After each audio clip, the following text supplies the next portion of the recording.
I just realized na parang it changed through like the years. It starts off, tsaka depends sa stage in my life. When I was younger, it's just ick. And then, of course, you have more experiences. It becomes a turn off. And then later on, hindi, deal breaker yan. Kasi parang meron siyang classification. Ick is like parang parang, ew, ayoko yun, or something like that. It can be trivial. Pero pag sinabi mong turn off, parang, wait, medyo major, pero parang preference yon.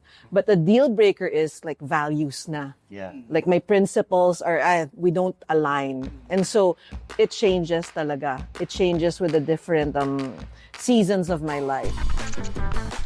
Talk to any member of Gen Z and they'll tell you that it's never been harder to find a partner. We often get the ick, or what our elders refer to as turn-offs or deal breakers. But our preferences may be preventing us from truly getting to know someone. From Philstar Life and PumaPodcast, welcome to Generations, a conversation about how different age groups see the world and why it matters. In this episode, a Gen Z, a millennial, an Xennial, and a Gen Xer talk about navigating today's dating scene. Are we always looking for the ick that we end up killing?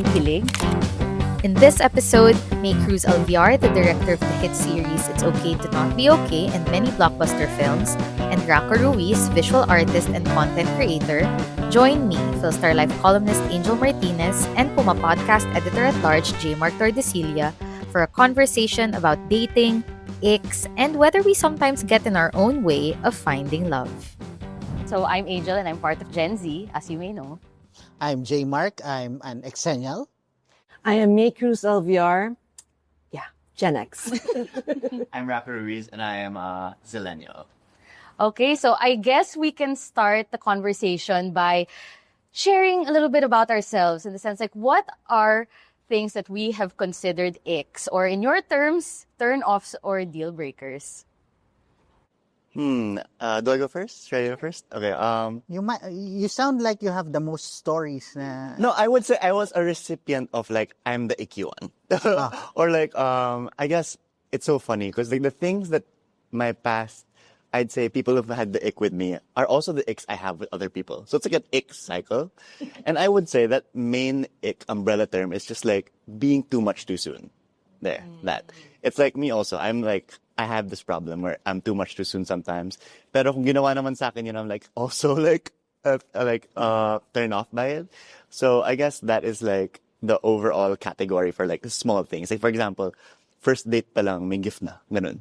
Or like I love you kagad 3 days pa lang. Or like why aren't you replying? Pero we only been talking for 2 days. Stuff like that. Teka, ginawa mo yan? May first date? I think I was like blinded by like rose-colored glasses or something like that. So I guess it all depends on the balance. I think that's where I got the ick. It's like it's imbalanced. Pero I think with the right match, it's like kung sobra ka, pero gusto naman nila, it's a match. It's all about finding the match, I think. Direk, let's rewind. Yeah, Okay. rewind. I just realized na parang it changed through like the years. It starts off, tsaka depends sa stage in my life. When I was younger, it's just ick. And then, of course, you have more experiences. It becomes a turn off. And then later on, hindi, deal breaker yan. Kasi parang meron siyang classification. Ick is like parang parang, ew, ayoko yun, or something like that. It can be trivial. Pero pag sinabi mong turn off, parang, wait, medyo major, pero parang preference yon.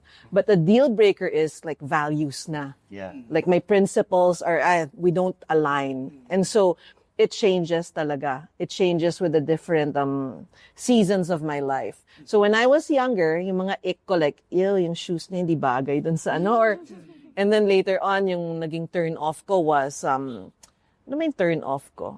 Like, ang yabang niya, or parang like he talked to me, so arrogant.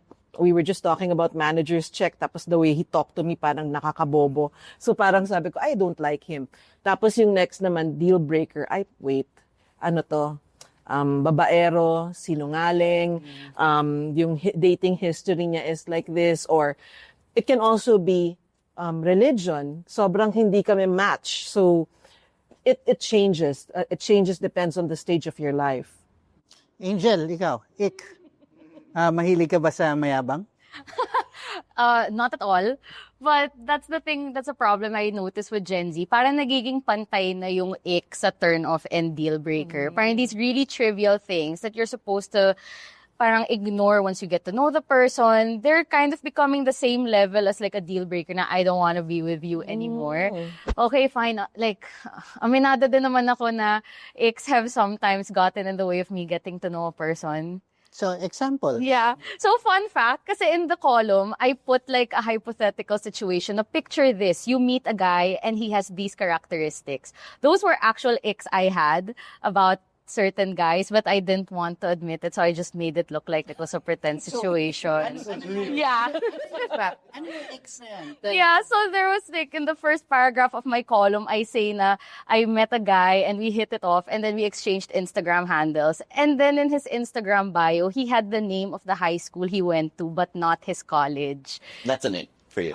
Yeah, Okay. because he came from a prestigious high school, but he didn't come from a Big Four college. And he told that to me. So I was like, kinakahiya mo kung saan ka nag-college? Like, you'd rather put your high school? So that was an ick. Oh, I think it's because it's a reflection of his values. That's why. Maybe, okay. It shows you more with showing little. So, is that a case of the cover-up being worse than the crime? Like, if he had put his college there, tapos hindi prestigious?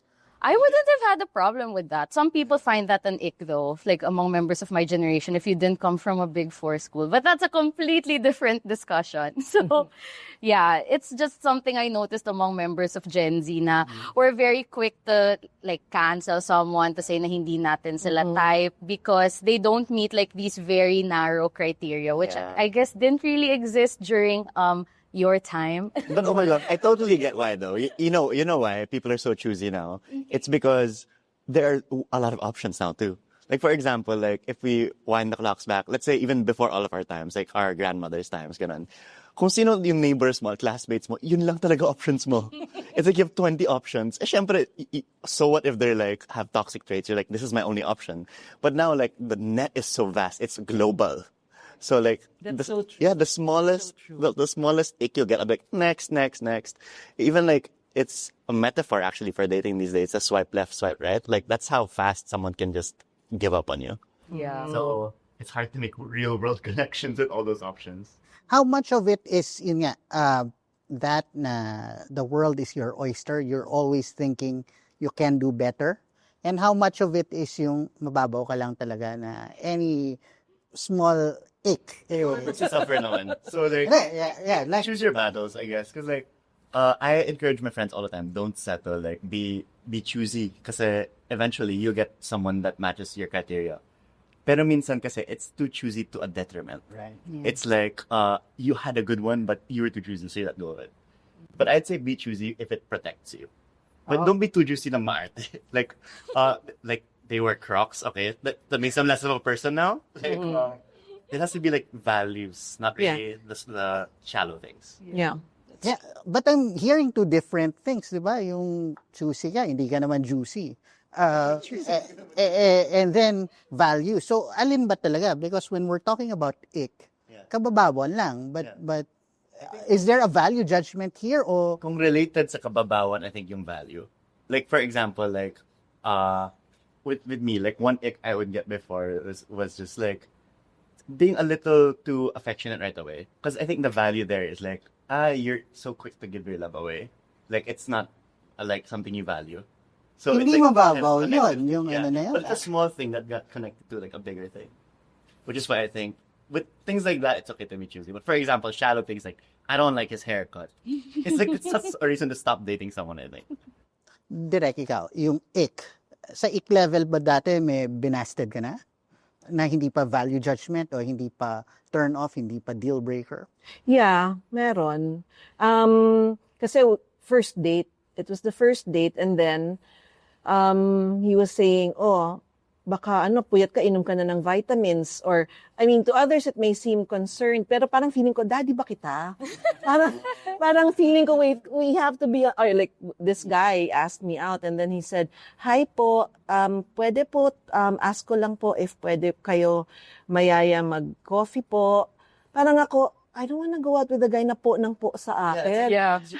Parang, Or like your handsome. well, I work with him. Tapos nun, because I'm a director, po siya ng po sa akin. So parang for me, why ka po ng po? We have to be on the same plane. It has to be a guy who doesn't like feel intimidated by me, my position. So I think that's an ick. Na parang po pa lang, parang dun pa lang, okay, hindi to magpo-progress. Kasi kung hindi, kamusta ka po? Kumain ka na po? Parang hindi siya cute eh. Yeah. Parang, How about the flip side? Like, have you gotten over an ick and discovered after the ick, there's something worth exploring there? Well, no, because I still don't have a boyfriend. So I will have to get back to you on that. Viewers of generations, you're informed now that Miss Angel Martinez doesn't have a boyfriend. So, but Direk, ikaw, have you ever gotten over the ick and gotten into a more serious? well, okay, so I'm the last of my friends to get married. I got married at 41. So that's a little. So parang I think I had a lot of icks. I had a lot of icks, and then people were saying like, my friends were saying, "May magpaabot ka naman kasi parang baka hindi ka masyadong maabot, baka masyadong mataas standards mo." But it's not like, you want to lower your standards. It's just that I know what I want. I'm very sure about that. And every time may mamimit ako, alam ko na eh. Also, because I've been through a lot, meron ng mga heartaches. There's that fear of rejection also. So meron din like sometimes, like I'm trying to analyze now, was that an ick or was it a fear? So parang sometimes you're just labeling it as an ick, but then actually you're just scared to get rejected and linilabel mo na ick siya. But yeah, it took me a long time because parang it really, I waited for the right person kasi parang for me, I don't want to just settle just because everyone is getting married, everyone's having babies, and I was really focused on my career. So that's why it took long. But every time I would date someone din naman, parang, hindi eh. Parang meron talaga akong specific na gusto. So when that person came, parang I knew, check. So yun. Meron din siyang like parang micro icks, pero you get past it because you see all the major, green flags. Like, it's okay. It adds flavor. Yeah. Hindi nga siya ick actually. Yeah, Kaya talaga ganun eh. No, I swear that's the funniest thing about love. It's like, it's gonna turn the icks into things you like. Yeah, parang If it's the right niyo. person.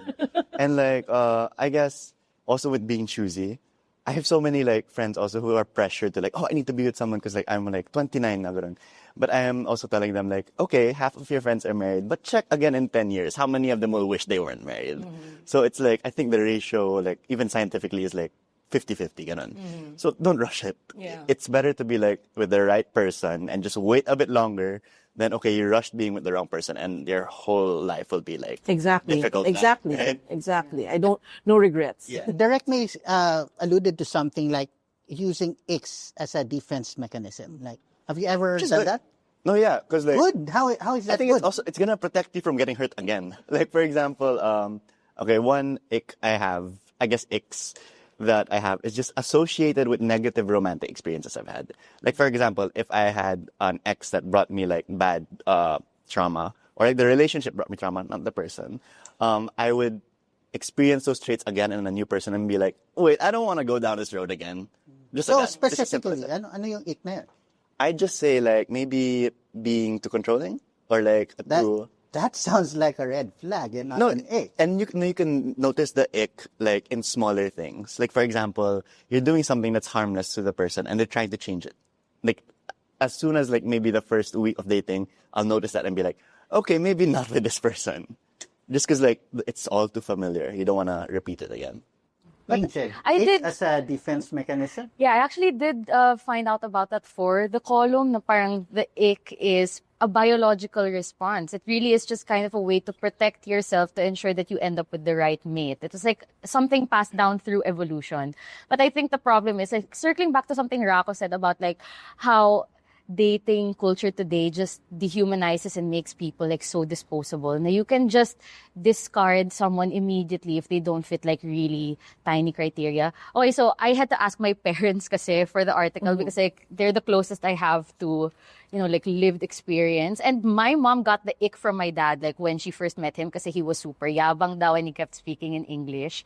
But then she was like, if I didn't get to know your dad, you wouldn't be here. And yet me, if I met someone na mayabang who was parang trying to mansplain stuff to me in English, I wouldn't give him the time of day anymore. So now I'm thinking na, am I being avoidant and then am I missing out on my soulmate? Or am I just trying to maintain like a standard? I don't even know how to strike the balance. Oh my gosh. Like, I think, honestly, dating apps are the source of all evil, right, these days. Like, sure, it seems like they're helping you. Okay, there are some success stories naman. I'll give credit where it's due.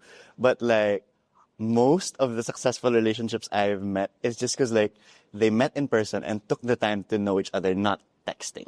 Like, a whole day talking in person. Like, for example, like, here's one thing that's super shallow about dating apps too.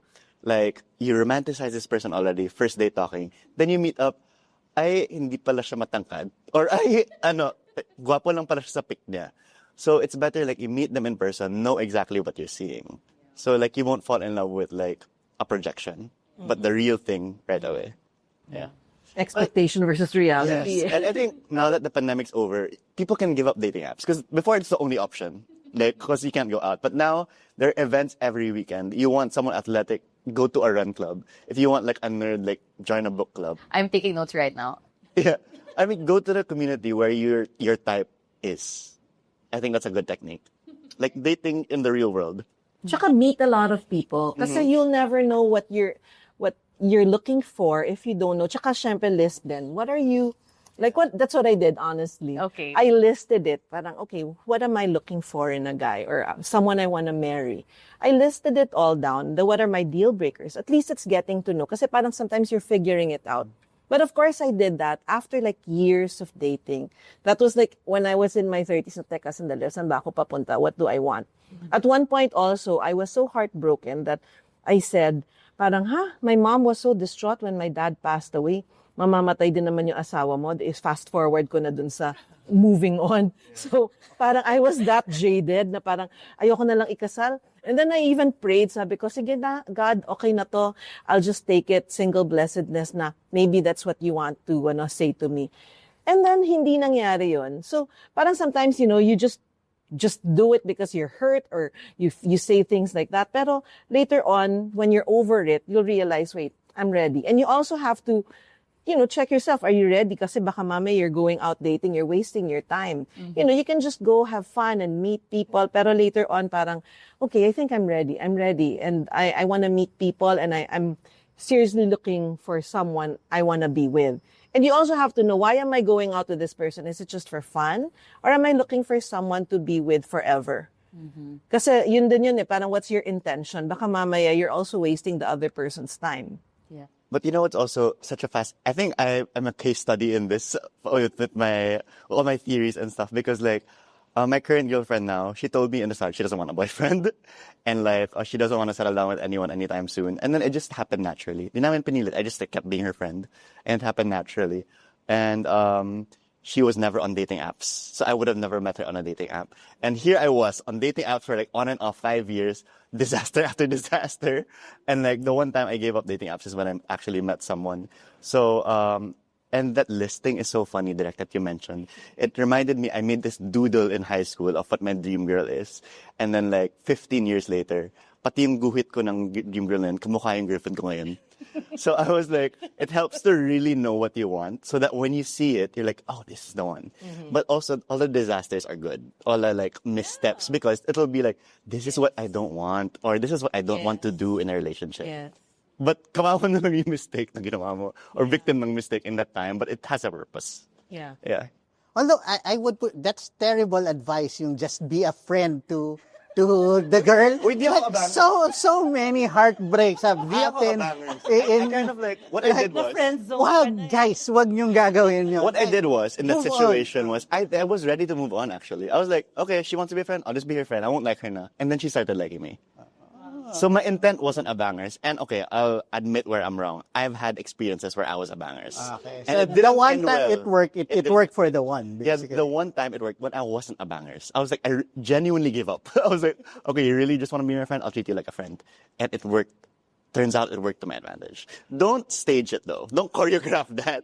Don't be like, I'll fake being her friend so that she can like me. But I think if you genuinely like, don't put the pressure on yourself to be like, I have to end up with this person, it might happen. Yeah. Feeling ko nga, it's better to to just say what you want and like And one just see time, what happens, yeah. yeah, I sent a girl flowers and yung message baka kasi isipin mo friendship lang yung gusto ko sa'yo. No, be transparent. You have to be transparent. I was transparent with this girl that I like her. I was like, okay, we'll be friends, but I like you. I was like, if you're uncomfortable with that, don't be my friend. Okay. And it just like happened naturally. Would be it transparent. be an ick for you if a guy was pretending to be your friend? Well, I wouldn't really say that's an ick. I would prefer it if a guy were also transparent kasi with me. A lot of people in my generation are stuck in situationships, like in that weird in-between. It's like a lot of members of Gen Z claim that they're avoidant, that they have abandonment issues. It stems from like childhood trauma, and all of them could be valid. But at the same time, I feel like it's just keeping us from pursuing real connection. It's like a lot of us have one foot out the door. We're always prepared to look for someone else. Sobrang uso sa amin ngayon yung may like roster. You're never talking or dating just one person at a time. You always have to prioritize like self-preservation. And I'm a hopeless romantic. Laki ako sa chick flicks. I love like the idea of having a soulmate, and this whole mind game thing that's going on in my generation, like in dating culture today, na you always have to look after yourself. Like you always have to pretend that this guy that you're seeing is seeing other people. So unahan mo na. And I'm like, this is how we live? Like, was it ever like that before? Did you ever take such preventive measures, or were you always like free to love? Did you always... Direk, nung generation natin, walang situationship pero merong MU. May MU. MU is the situation. I think MU is situation. It's the same thing. It's just rebranding. Mutual understanding, situationship. So, Ano yan? Parang talking. We're talking. yeah, talking stage. No, but like situationships kasi, sometimes you do all the boyfriend-girlfriend stuff without the boyfriend-girlfriend. The label. It's an exclusive relationship, basically. Yeah, at least MU. That's also what MU is. MU is like that. It's like you have a mutual understanding. You know you like each other. I'm learning so much from my elders. So I think even I was in high school, wala pang situationship term then. So I'm dating myself as well. So MU is really also like, okay, we like each other, now what? And no one's making the next step. It's all like, okay, we're stuck at, we know we like each other. And we like act like a couple sometimes, but that's it. But when you were MU with other people, were you allowed to see other people? Technically you're allowed because you're not boyfriend-girlfriend. So bahala na if you get hurt. So rebranded. And so you It's just rebranding, hurt people all over because of... I think from the start. Iba lang ang branding before. Yeah, I think if you respect your own like standards, like for example, if you're gonna date other people, let's not date na now. If you're in the same boat as me as exclusively dating, oh my gosh, like my current relationship, I was so transparent when we started dating. This is exclusive. As soon as you like consider someone else, let's not date anymore. And like I think if you're over transparent, there's less chance of you getting hurt. Because like, okay, they'll be, ayoko nun. Then you both leave. That's it. Direk, ikaw, nung panahon may roster ka rin ba? You know, I didn't have an MU kasi ano ako nun marupok. No, I mean, no, hindi naman. Parang it's more of, I was such a romantic na, kasi my parents, parang ganda ng love story nila. And then my friends, yung parents nila, they were all together. So parang I just wanted to be with someone. And so when I had a boyfriend, I had a boyfriend in high school. Tapos nun, parang feeling ko, this is the guy I'll marry na. Parang ganon. So I was always with a guy, like this one was 7 years. And then I was so hurt, nag-rebound ako, then 2 years. And then after that, yun yung parang, wait, stop na muna. Parang medyo let your heart heal. And then when I was dating someone na sabi ng dad ko, anak, ipahinga mo na muna yung heart mo. So parang before... Parents are involved in the... Yeah, they're protecting you. Yeah, kasi I was excited. I wanted his approval. Parang I wanted my dad to approve kasi parang, I want him to like the guy I'm seeing. And then later on, parang na-realize ko, wait, self na muna. Parang why am I in a rush? Why do I want to get married? Why ba? And then I realized, wait, I want to be a director. And if I'm in a relationship and I want to get married, I might never be able to do that. So I focused on my career muna. Oh my gosh, that's like golden advice because I accidentally learned that. Like, if you prioritize being single, that's when they like you. Because like, if you make your personality, I want a girlfriend, that's the ick. Like, they won't want you. They're like, bakit wala kang girlfriend? No one wants to go with you. And you're making it your personality also that you're single. Like, don't make your personality that you want someone. It should be like you're sturdy enough by yourself that you can add someone else in the mix. So. Or parang you want to get married right away. Kasi parang, syempre yung iba, especially depende sa age. Kasi if you're in your 20s, and then I know that in the 20s now, no one really wants to get married right away. Parang ang daming goals, ang daming like, for yourself muna, career, ganyan. So when you say na parang, I want to get married, parang, natatakot yata. Parang, that becomes like an ick to others. But then you'll find someone, that's what I believe in. Parang when you think too much about what the other person is gonna say, are we gonna click? Sometimes it's just gonna happen. You don't think too much about it. Kasi sometimes parang we prejudge. We prejudge what's gonna happen. We anticipate that it's gonna be wrong or it's not right. It's just gonna happen. It's something that's organic. That's what love is. I have this friend actually, super hopeless romantic, babae din, like, and she was like 29, no boyfriend since birth. And always like, I want like a guy who's obsessed with me. Ganun. Everyone's telling her like, you're too choosy. No guy's gonna be like a hopeless romantic like you, naka-level mo. And then she met a guy exactly as crazy as her. And they were like madly in love. And I think like after 1 year, they got married. So it's really like, don't settle for it. They don't match. Tsaka you'll never know. Like my husband is a friend from high school, but we never liked each other romantically. We were friends and then parang never saw each other romantically. We were involved with other people. It's very When Harry Met Sally. That's why I love that. Yeah, 12 years and then they got married. So parang ganon kami. That was our story. That's why parang, and one day on our 20th year reunion, parang suddenly, we felt something. It's weird na parang, 20 years after high school, that's when you feel it. And it can happen because people evolve. He's not the same person from high school. I wasn't the same person from high school. So you start looking at someone differently. You may have had an ick on someone now. 10 years later, you see that person. It's different because you're different. He's different. Yeah. That sounds like a star cinema movie. Direk, Well, that's one question I have. Because like these stories, I hear a lot of them and I feel hopeful listening to them. But at the same time, it's a common trait among people from my generation to be so cynical, to be like so jaded. Sometimes I watch rom-coms with friends and things that, like the meet cutes or parang the kilig moments, suddenly we're watching it as like NBSB 25-year-olds and we're like, yeah, right. Parang as if talaga na mangyayari yun. Before, we would approach it with like such optimism na, hi, I hope that happens to me.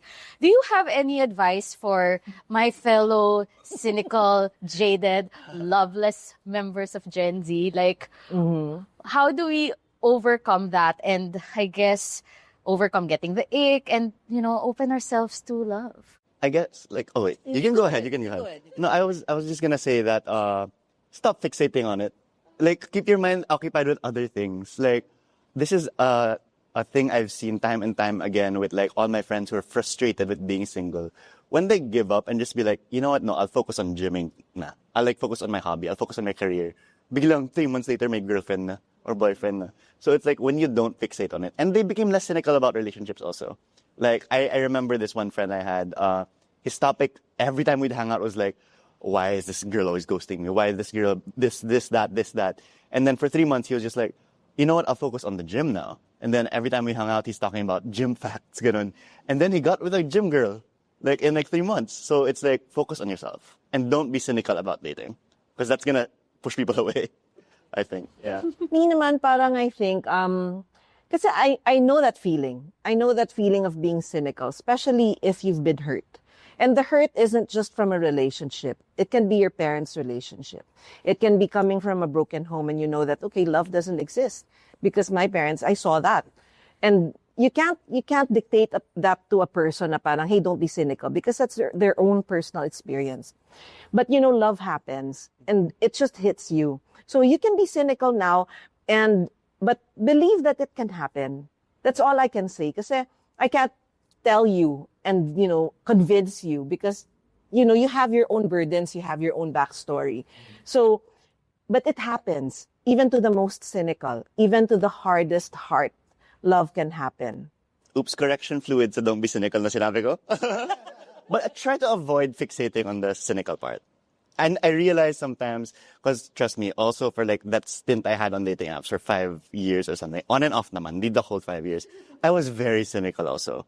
I'm like, this person's too good to be true, or this person like, it's like toxic right away. What if it'll get better? Like hopeful then become cynical, hopeful, cynical. So I guess like when you just don't think about it too much, because it might also like, Yeah, it just happens. the cynicism will also like sometimes get the better of you. It'll like it'll help you not get into a relationship because you're too cynical. But a little cynicism, actually my point, it helps you a bit.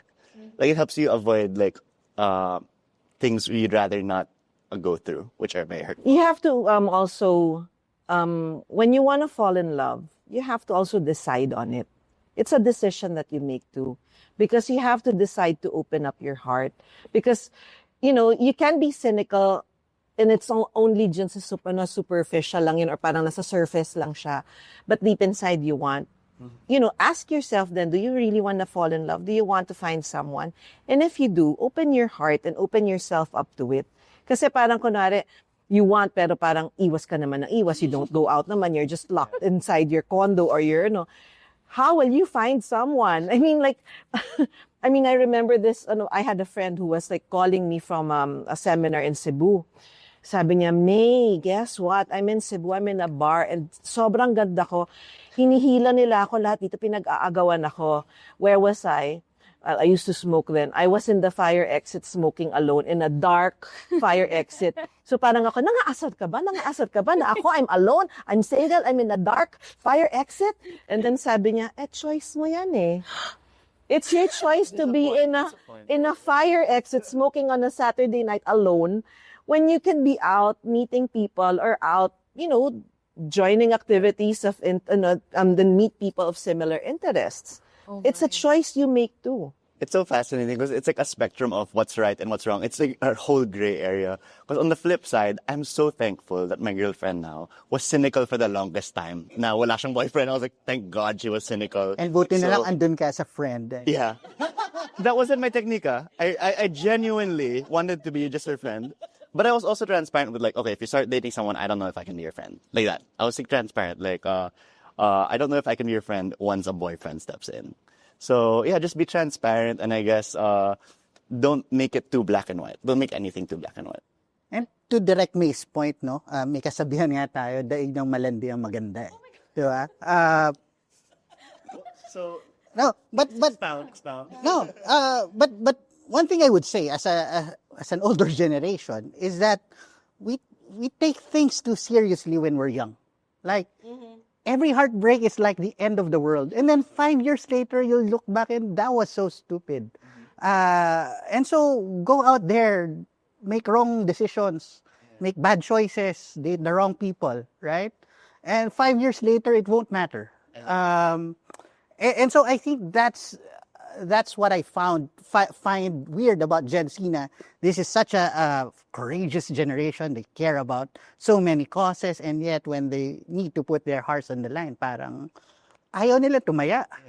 You need to do that. Parang, and now is the best time to make those mistakes. Kasi parang, ano ka pa yung katawan mo, tsaka yung puso mo, resilient pa. Kaya pang parang elastic ka pa kahit madagukan. That's when you'll know then what your non-negotiables are. That's when you will know, okay, what works for me, what doesn't work for me. By meeting people, by making mistakes, by, getting your heart broken. And it's not, this is what my dad said. Okay, so after that 7-year relationship ended, I was crying, my eyes were talagang magang-maga. Sabi ng dad ko, he just hugged me and he said, Anak, there's life after a boyfriend. True. And that was how many years ago? And yes, I am here. I found the right guy. Yeah. Don't make it the end of the world because, you still have a whole life to live. Yeah. And then if you do get hurt, the next one, alam mo na. Don't make the same mistakes. Alam mo na yun, mamaya you still fall for the same guy. Para, ay nako. Pattern na yun. Oo. And oh my gosh, on the topic of like heartbreak, sometimes you think like, oh, I'll never find someone better. Tapos when you get with your next partner, you're like, buti na lang pala that didn't work out. Yeah. Like the one you were so sad about, it's like, thank God it didn't work out. Like you're gonna be so sad about it now, but in 5 years, you're gonna be so happy it ended.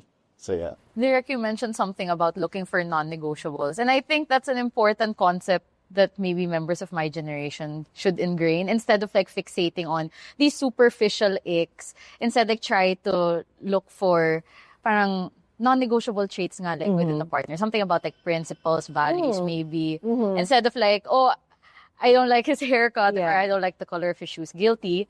But yeah. But I went through that. I mean, I think it's a part of it. Kasi sa umpisa, di ba, it's usually attraction.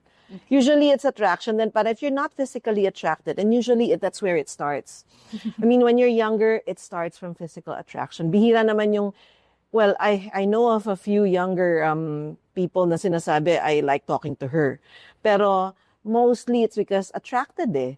And it changes, it evolves. Your taste changes because, of course, you realize what's important. You realize later on na it doesn't matter pala kung purple ang hair niya. Kasi I can talk to this person and then parang we can, you know, we can laugh about the same stuff and then parang pareho kami ng values. You know, those things come out eventually by meeting people, by dating. If you'll never know that from the first relationship or from the first person that you meet. So you have to go and put yourself out there too. Like learn to invest in people. Yeah, Instead of just like throwing them away. Yeah, I guess exactly. Yeah, which reminds me, no, yung sa sinasabi ni Direk about talking to people. A few years ago, so not to date myself, I was exchanging BBM messages, BlackBerry messages with this woman. She's a television, I don't want to be too specific because That industry, in that industry, the television. anyway, she was working on camera in the TV industry. We were exchanging BBM messages and she asked me for my email address. She wanted to send me something she wrote and I was an editor and okay, game, send me, binigay ko na email ko. And then she sent me her manuscript and it was a mess. Like, she couldn't write, she couldn't mali-mali grammar, she couldn't write string two sentences together. So parang, oh my God, what a turn off. Pinatingin ko pa dun sa mga co-editors ko.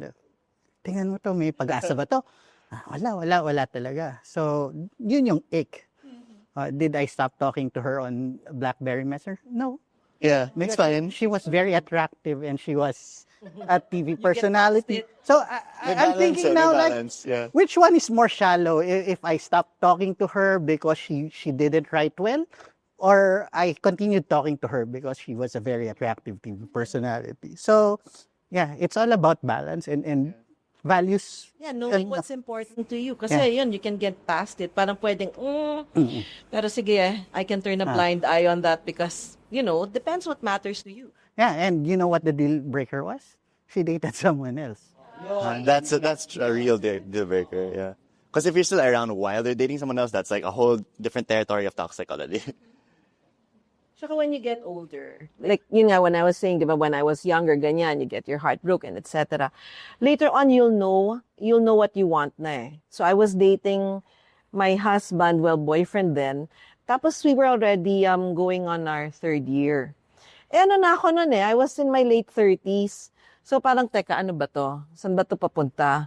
And I know what I want. I want to get married still. And I still want to have a family and, you know, give it a try. So I told him, I talked to him, I said, honey, where's this headed? I mean, are we just gonna be like boyfriend, girlfriend forever? Or parang, do you have plans of marrying me? Kasi parang, kung hindi, at maging friends na lang tayo. Kasi parang marami naman akong companions. And you'll be a companion na lang din and a friend. But I wanna give myself that chance. Because I'm in my late 30s. And my biological clock was ticking. So, and if it, parang kung hindi talaga, if he doesn't see me that way, edi na tayo. Parang at least let's be clear about it. But, before you reach before you're able to make that decision or before you know what you want, parang it comes from experience too.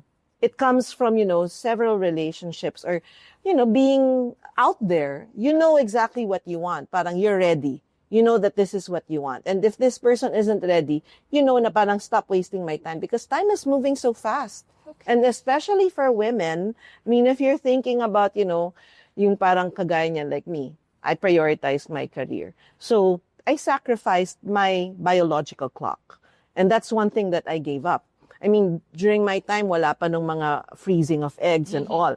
But parang now, those are things that you have to think about because if you keep putting it back, pushing it back, there are things that you will be sacrificing in the long run. You have to know also, am I someone who wants to get married or hindi? Do I want to have kids or hindi? These are things that you also have to think about. But I know that when you're in your early 20s, you don't want to think about those things. You just want to build your career. You want to, prioritize yourself first. But these are things that you should be there, hanging, you have to think about those things. Because time is moving fast. Time is fleeting. Mm-hmm. And to that point, to my earlier point about being young and being old, like 25-year-old May wouldn't have been able to have that conversation with her partner the way, right? Exactly. So parang nagpa-power up ka rin na alam mo what you want, you know how to have this conversation, and you don't have to play games anymore about dating. You know what happened to me then? My boyfriend of 7 years said, okay, so he's the one who wanted to get married. And then parang he was saying, so what, maybe in next year, 2 years? And then I said, because I wasn't a director yet then. I mean, I was a long way to go. I had a long way to go. I was just a production assistant pa lang nun. So parang, I said like, what, 3 years, 4 years? And then he said, 3 years, 4 years?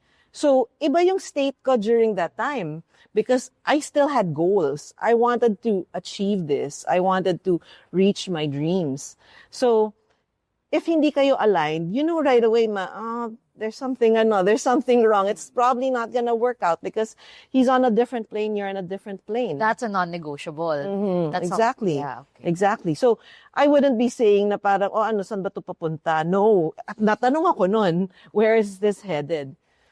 Pero when he broke up with me, syempre, Yeah, of course. It was so long. It was so long.